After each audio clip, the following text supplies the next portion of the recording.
नमस्कार दोस्तों, स्वागत है आप सभी का दृष्टि IQ जी के पॉइंट में। आज की इस वीडियो का टॉपिक है हमारा खेल रत्न पुरस्कार 2022 जो कि काफ़ी ज़्यादा इंपॉर्टेंट टॉपिक है अगर आप किसी भी एग्ज़ाम की तैयारी कर रहे हैं तो दोस्तों प्लीज़ वीडियो का पूरा कंप्लीट ज़रूर देखिएगा और वीडियो अच्छी लगे तो लाइक कीजिए, शेयर कीजिएगा और चैनल को सब्सक्राइब नहीं किया है तो चैनल को सब्सक्राइब कीजिएगा। चलिए शुरुआत करते हैं।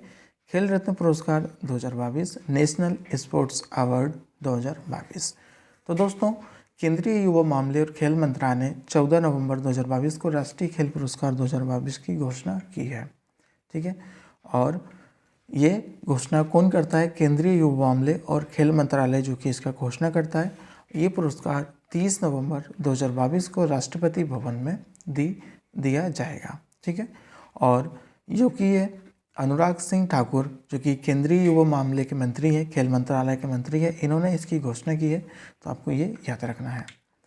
खेल मंत्रालय पुरस्कारों के अंतर्गत कौन कौन से पुरस्कार प्रदान किए जाते हैं, तो हम ये देखेंगे कि मेजर ध्यानचंद पुरस्कार, अर्जुन पुरस्कार, द्रोणाचार्य पुरस्कार और ध्यानचंद पुरस्कार, राष्ट्रीय खेल प्रोत्साहन पुरस्कार, मौलाना अबुल कलाम आज़ाद ट्रॉफी।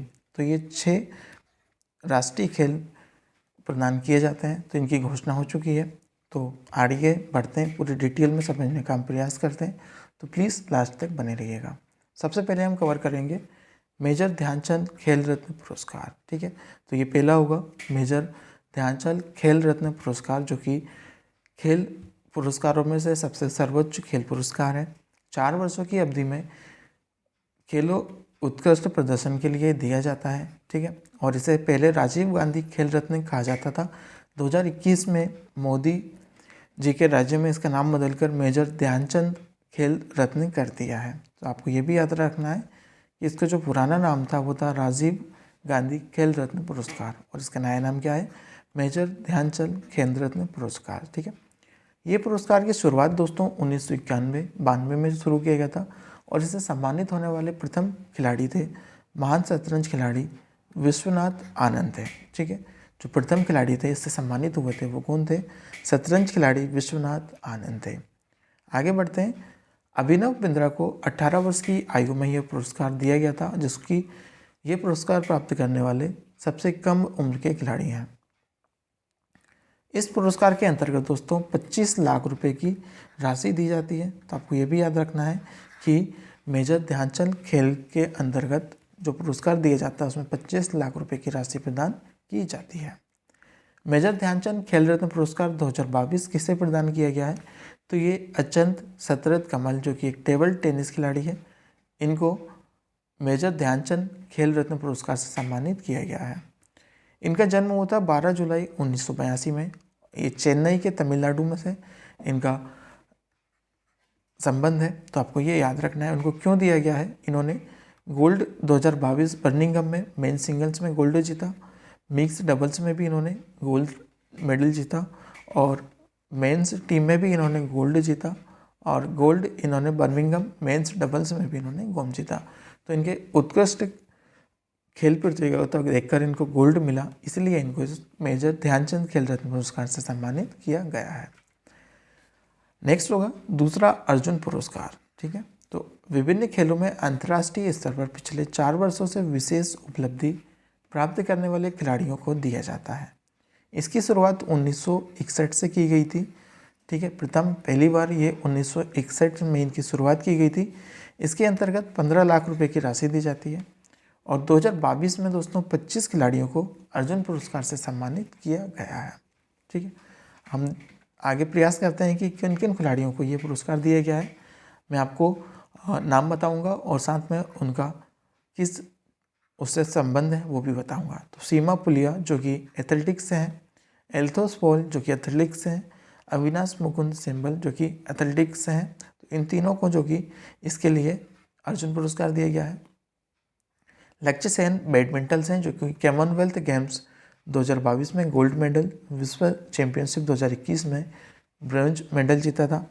नेक्स्ट होगा HSA प्रणय जो कि बैडमिंटन से हैं, अमित मुक्केबाजी से हैं, निखत जरीन मुक्केबाजी जो कि वर्ल्ड बॉक्सिंग चैंपियनशिप 2022 और कॉमनवेल्थ गेम्स 2022 में गोल्ड मेडल जीता था। भक्ति प्रदीप कुलकर्णी जो कि इनका संबंध है शतरंज से। नेक्स्ट होगा अर्जुन पुरस्कार बाकी आर प्रज्ञानंद जो कि शतरंज से है, इन्होंने शतरंज के चैंपियंस मैग्नस कार्लसन को हरा चुके हैं। डीप ग्रेस एक्का जो कि हॉकी से इनका संबंध है। सुशील देवी जो कि जूडो से इनका संबंध है। साक्षी कुमारी जो कि कबड्डी से इनका संबंध है। नयन मोनी सेकिया जो कि लाउन बाउल। कॉमनवेल्थ गेम्स 2022 में महिलाओं की ऑन बाउल टीम ने पहली बार गोल्ड मेडल जीता था, उसका हिस्सा नयन मानी सेकिया थी। सागर कैलाश ओवलकर जो कि मलखम्ब से इनका संबंध है। एला बेनिल बलावरिन जो कि शूटिंग से इनका संबंध है। ओम प्रकाश मिथरवल जो कि निशानेबाजी से इनका संबंध है। इनको जो कि इन सभी को अर्जुन पुरस्कार से सम्मानित किया गया है। कुल कितने जनों को दिया गया है? तो 25 लोगों को, 25 खिलाड़ियों को अर्जुन पुरस्कार से सम्मानित किया गया है। सेजा अकुला जो कि इनका संबंध टेबल टेनिस से। विकास ठाकुर जो कि भारोत्तोलन से इनका संबंध है। अंशु जो कि इनका कुश्ती से संबंध है। कॉमनवेल्थ गेम्स 2022 में वर्ल्ड रेसलिंग चैंपियनशिप 2021 में सिल्वर मेडल इन्होंने जीता था। सरिता जो कि इनका कुश्ती से है। परवीन जो कि बुश से है। मानसी गिरीशचंद्र जोशी जो कि पैरा बैडमिंटन है। तरुण ढिल्लो जो कि एक पैरा बैडमिंटन है। जल्दीन अनिका जैन जो कि ये भी एक पैरा बैडमिंटन है। दोस्तों इसके बाद हम 25 MCQ भी लगाने वाले हैं, ठीक है। तो ये भी आपको आगे चल के टेस्ट देना है, बीच में वीडियो को छोड़ के नहीं जाएगा। अगर वीडियो अच्छी लग रही है तो लाइक कीजिए, एक शेयर कीजिएगा अपने दोस्तों के साथ। जो चैनल पर पहली बार विजिट किया है तो चैनल को सब्सक्राइब जरूर कीजिएगा। नेक्स्ट होगा द्रोणाचार्य पुरस्कार। तीसरा पुरस्कार है द्रोणाचार्य पुरस्कार, ठीक है। तो ये उत्कृष्ट प्रशिक्षक को, टीचरों को दिया जाता है। जो भी प्रशिक्षक हैं उनको ये दिया जाता है।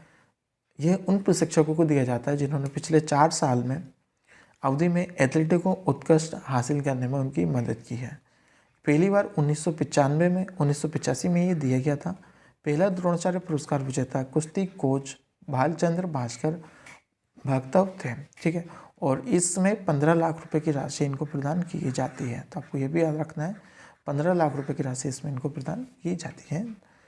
और ये दिया किन किन को है? जीवनजोत सिंह तेज जो कि तीरंदाजी से इनका संबंध है, इनको द्रोणाचार्य पुरस्कार दिया गया है। मोहम्मद अमल कमर जो कि बॉक्सिंग से इनका संबंध है। सुमा सिद्धार्थ सिरूर जो कि शूटिंग चालू से इनका संबंध है। और सुजीत मान कुश्ती से इनका संबंध है। तो इन चारों को नियमित श्रेणी में द्रोणाचार्य पुरस्कार से सम्मानित किया गया है। एक और इसी में द्रोणाचार्य लाइफ टाइम अवार्ड जो कि इसे 2011 में स्थापित किया गया, 2011 से इसकी शुरुआत की गई है। यह उन प्रशिक्षकों को दिया जाता है जिन्होंने पिछले 20 साल या उससे अधिक की अवधि में खिलाड़ियों को उत्कृष्ट हासिल करने में उनकी मदद की है। द्रोणाचार्य लाइफ टाइम पुरस्कार के पहले प्राप्तकर्ता 2011 में एथलेटिक्स कोच कुंतल राय और हॉकी को राजेंद्र सिंह के थे। तो इनको द्रोणाचार्य लाइफ टाइम अवार्ड से सम्मानित किया गया था। लाइफ टाइम श्रेणी में देखा जाए दोस्तों तो दिनेश जवाहर बालक क्रिकेटर से इनका संबंध इनको दिया गया। बिमल प्रफुल्ल घोष जो कि फुटबॉल से इनका संबंध है, इनको दिया गया। साथियों राज सिंह कुश्ती जो कि इनका कुश्ती से संबंध है, इनको दिया गया है।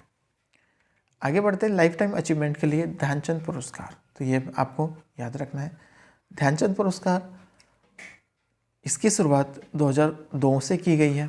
और ये खिलाड़ी को व्यक्तिगत क्षमता और खेलों में प्रचार में अच्छे प्रदर्शन और योगदान के लिए दिया जाता है। जैसे कि ध्यानचंद पुरस्कार में किसी भी संस्था को या फिर व्यक्तिगत के लिए प्रचार के लिए ये दिया जाता है, इनके लिए योगदान जो करते हैं उनको दिया जाता है। इसकी पुरस्कार राशि दोस्तों 10 लाख रुपए रहती है। और मुक्केबाज साउराज व्रजदार, हॉकी खिलाड़ी अशोक दीवान थे। और महिला बास्केटबॉल कोच अपर्णा घोष जो कि इसके पहले प्राप्तकर्ता थे। और 2022 में इसको अश्विनी अकुंजी को दिया गया जो कि एथलेटिक्स से इनका संबंध है। धर्मवीर हॉकी जो कि हॉकी से इनका संबंध है। BC सुरेश जो कि इनका कबड्डी से संबंध है। नीर बहादुर सोलंकी जो कि पैरा एथलेटिक्स से इनका संबंध है। तो 2022 में 4 लोगों को ये दिया गया है लाइफ टाइम अचीवमेंट के लिए ध्यानचंद पुरस्कार, ठीक है। आगे बढ़ते हैं राष्ट्रीय खेल प्रोत्साहन पुरस्कार। 5वां ये हमारा राष्ट्रीय खेल प्रोत्साहन पुरस्कार है जिसको 2009 में इसकी स्थापना की गई थी। यह पिछले 3 वर्षों में खेल के प्रचार और विकास के क्षेत्र में भूमिका निभाने वाले संगठनों या कॉर्पोरेट्स, निजी सार्वजनिक दोनों क्षेत्रों में दिया जाता है या फिर किसी व्यक्ति को प्रदान किया जाता है। तो राष्ट्रीय खेल प्रोत्साहन जो कि प्रचार और विकास के लिए दिया जाता है।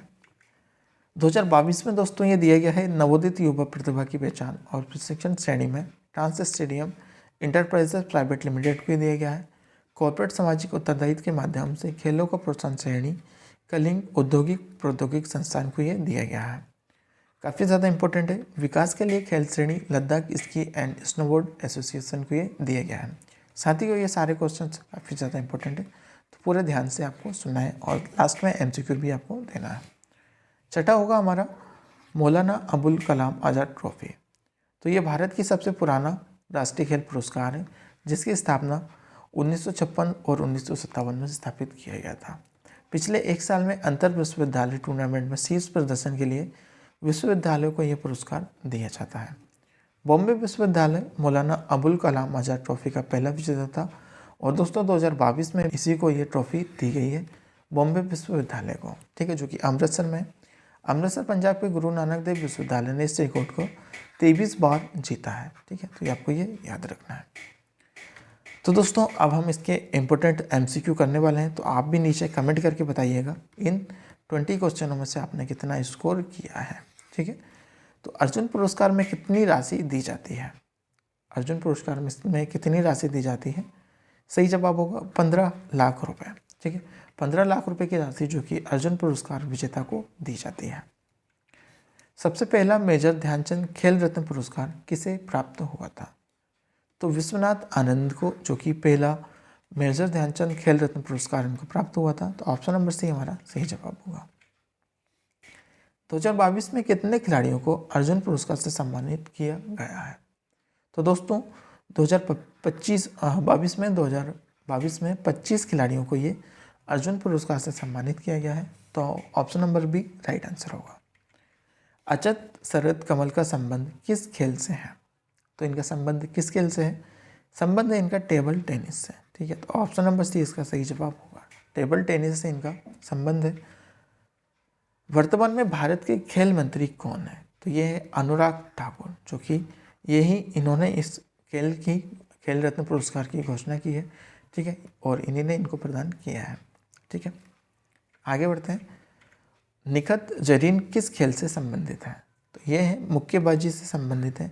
निखत जरीन किस खेल से संबंधित है? निखत जरीन किस खेल से संबंधित है? मुक्केबाजी से। तो दोस्तों आपको एग्जाम्स में भी ऐसे ही MCQ देखने के मिलेंगे, तो प्लीज़ पूरा वीडियो कंप्लीट जरूर देखिएगा। द्रोणाचार्य पुरस्कार में कितनी राशि प्रदान की जाती है? तो दोस्तों द्रोणाचार्य पुरस्कार में 15 लाख रुपए की राशि प्रदान की जाती है। द्रोणाचार्य पुरस्कार में कितनी राशि प्रदान की जाती है? 15 लाख रुपए की। लक्ष्य सेन का संबंध किस खेल से है? तो इनका जो संबंध है दोस्तों वो है बैडमिंटन से। ऑप्शन नंबर सी इसका सही जवाब होगा। सबसे कम उम्र में मेजर ध्यानचंद खेल रत्न पुरस्कार विजेता का क्या नाम है? सही जवाब होगा अभिनव बिंद्रा, ठीक है, जो कि अभिनव बिंद्रा दोस्तों इन्होंने सबसे कम उम्र में मेजर ध्यानचंद खेल रत्न पुरस्कार का विजेता बने हैं। सबसे पहले द्रोणाचार्य पुरस्कार भालचंद्र भास्कर को प्राप्त हुआ, इनका संबंध किस क्षेत्र से है? तो इनके जो संबंध है दोस्तों वो है कुश्ती से। Dronacharya life time achievement award की स्थापना किस वर्ष की गई थी? तो सही जवाब होगा 2011 में, ठीक है, 2011 में इसकी स्थापना की गई थी, 2011 में। दिनेश जवाहर बालक को Dronacharya life time achievement award से सम्मानित किया गया, इनका संबंध किस क्षेत्र से है? सही जवाब होगा क्रिकेट से। तो इनका संबंध किस क्षेत्र से है? क्रिकेट से। नेक्स्ट होगा खिलाड़ियों को प्रशिक्षित करने वाले कौन सा पुरस्कार मिलता है? तो इनको द्रोणाचार्य पुरस्कार मिलता है, जो कि खिलाड़ियों को प्रशिक्षित करने के लिए इनको ये पुरस्कार दिया जाता है, द्रोणाचार्य पुरस्कार। नेक्स्ट होगा आर विज्ञानंद को हाल ही में अर्जुन पुरस्कार मिला है, इनका संबंध किस क्षेत्र से है? तो ये चेस प्लेयर है। ऑप्शन नंबर है इसका सही जवाब होगा। मेजर ध्यानचंद खेल रत्न पुरस्कार की शुरुआत किस वर्ष की गई थी? दोस्तों इसकी शुरुआत 1991 और 1992 से इनकी शुरुआत की गई थी। ऑप्शन नंबर बी इसका राइट आंसर होगा। सुशीला देवी को अर्जुन पुरस्कार मिला, इनका संबंध किस क्षेत्र से है? तो इनका संबंध दोस्तों जो कि जूडो से है। यहाँ से भी क्वेश्चन से पूछे जा सकते हैं, तो ये काफ़ी ज़्यादा इंपॉर्टेंट है, आपको ये याद रखना है। मौलाना अबुल कलाम आज़ाद ट्रॉफी का सबसे पहला विजेता कौन था? तो ये होगा बॉम्बे विश्वविद्यालय। ठीक है, बॉम्बे विश्वविद्यालय जो कि इसके पहले विजेता था। ऑप्शन नंबर है इसका राइट आंसर होगा। द्रोणाचार्य पुरस्कार की शुरुआत किस वर्ष की गई थी? सही जवाब होगा ऑप्शन नंबर बी 1985। तो 1985 में इसकी द्रोणाचार्य पुरस्कार की शुरुआत की गई थी, तो आपको ये याद रखना है। ऑप्शन नंबर बी इसका राइट आंसर होगा। अर्जुन पुरस्कार की शुरुआत किस वर्ष की गई थी?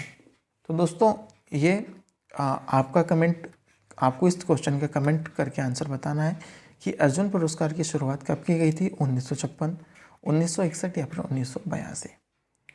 तो दोस्तों अगर वीडियो अच्छी लगी हो तो लाइक कीजिएगा, शेयर कीजिएगा और चैनल को पहली बार विजिट किया तो चैनल को सब्सक्राइब जरूर कीजिएगा। चलिए मिलते हैं एक नई वीडियो के साथ, तब तक के लिए बाय बाय, जय हिंद।